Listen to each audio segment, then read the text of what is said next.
The phone trembled in Julia Hudson's hand as she dialed 911, her voice breaking into sobs. "Somebody killed my mama. My brother's gone too."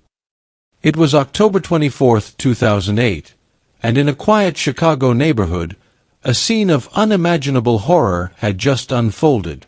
Julia Hudson's screams echoed through the house on South Yale Avenue as she stumbled upon her mother, Darnell Donnerson, lying lifeless in a pool of blood on the living room floor. Moments later, she found her brother, Jason Hudson, sprawled across his bed, a bullet through his head. But the nightmare was far from over. Little did Julia know that her 7-year-old son, Julian King, was missing, and his fate would soon tear her world apart even further. The Hudson family was a tight-knit group from Chicago's South Side, rooted in faith and resilience. Darnell Donnerson, the matriarch, raised her 3 children, Jennifer, Jason, and Julia, in the Englewood neighborhood, a place known for its challenges but also its sense of community. Jennifer Hudson, the youngest, had risen to fame just 4 years earlier.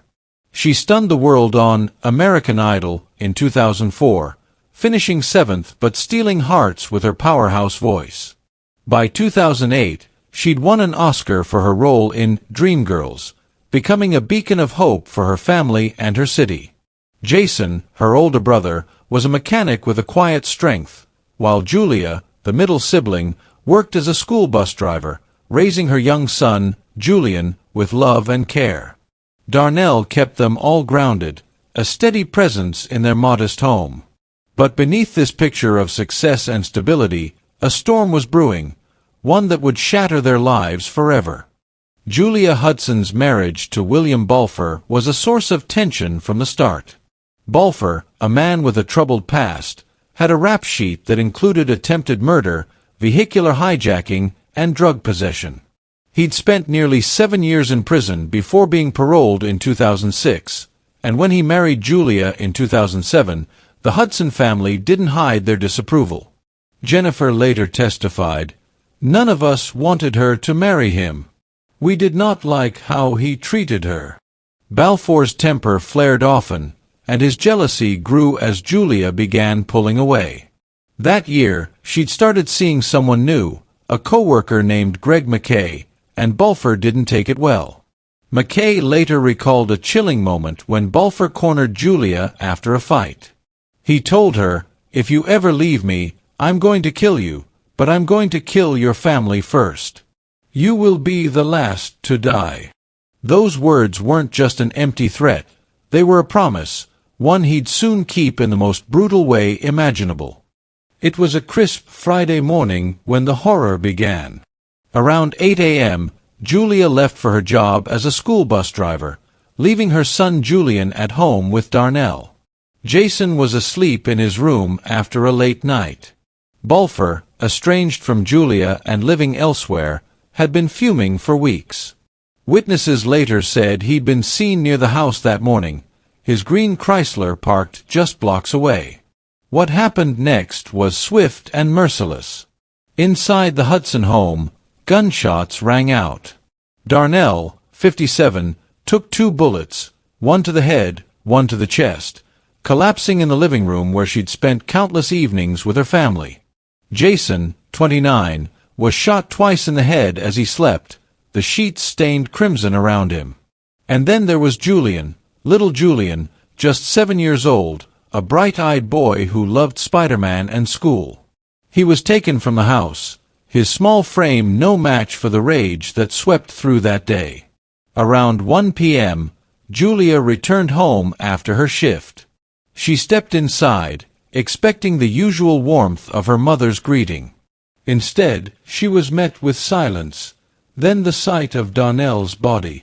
Her screams pierced the air as she ran to Jason's room, only to find him gone too.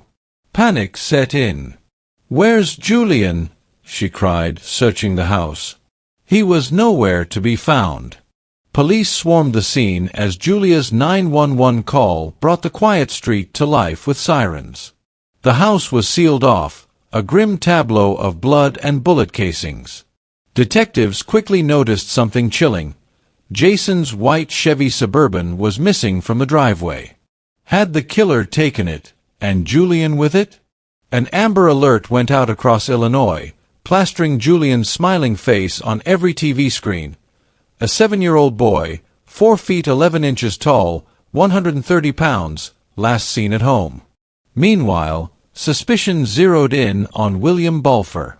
Julia told police about his threats, his jealousy, his violent history. Cell phone records showed his phone pinging near the Hudson house that morning, contradicting his claim of being elsewhere. Hours later, cops spotted his green Chrysler a mile away. Inside, they found traces of gun residue, and a tip led them to a .45 caliber handgun stashed in a vacant lot, the same caliber used in the killings. But where was Julian? For 3 agonizing days, Chicago held its breath, praying for a miracle. That hope crumbled on October 27th, when a man walking his dog on the city's west side spotted Jason's SUV abandoned in an alley. Inside, wrapped in a carpet, was Julian's body. He'd been shot twice in the head, execution style, his life snuffed out just days after his grandmother and uncle. The city wept, and the hunt for justice intensified. William Balfour was arrested on October 24th, hours after the first bodies were found, initially on a parole violation. By December, he faced charges of 3 counts of first-degree murder, home invasion, and aggravated kidnapping. His trial began on April 23, 2012, in a Chicago courtroom packed with reporters and mourners. Jennifer Hudson sat in the front row every day, her face a mask of grief and resolve. She took the stand first, her voice trembling as she said, "We did not like how he treated her. Wherever she was, we were there too, just to keep an eye on things." Julia followed, her testimony raw and unflinching. She recounted Balfour's threat, "If you ever leave me, I'm going to kill you, but I'm going to kill your family first. You will be the last to die." The prosecution built an airtight case with no direct DNA but a mountain of circumstantial evidence. Cell phone records placed Balfour near the crime scene. Witnesses saw him with a .45 caliber gun days before the murders, and one testified he'd asked her to lie about his alibi. The gun found in the lot matched the bullets pulled from Darnell, Jason, and Julian. Balfour's defense argued he'd been framed, pointing to a lack of fingerprints or DNA. But after 18 hours of deliberation, on May 11, 2012, the jury delivered their verdict, guilty on all counts. The courtroom erupted in quiet sobs as Judge Charles Burns sentenced Balfour to 3 consecutive life sentences without parole, plus 120 years for the other charges. Jennifer hugged Julia, tears streaming down her face. Justice had been served, but the pain would never fade. The Hudson sisters leaned on each other to survive the aftermath. Jennifer threw herself into her career and her new life as a mother. In August 2009, she gave birth to her son, David Otunga Jr., a light in the darkness. She later said, "It's frustrating as hell to me to have somebody who ain't lost nothing try to talk to me about it.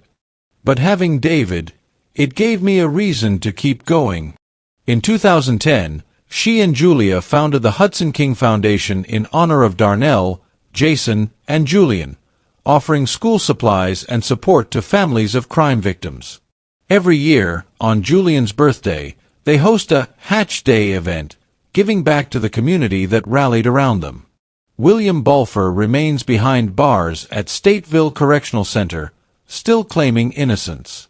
His appeals have failed, most recently in 2016, leaving him to rot in a cell while the Hudsons rebuild.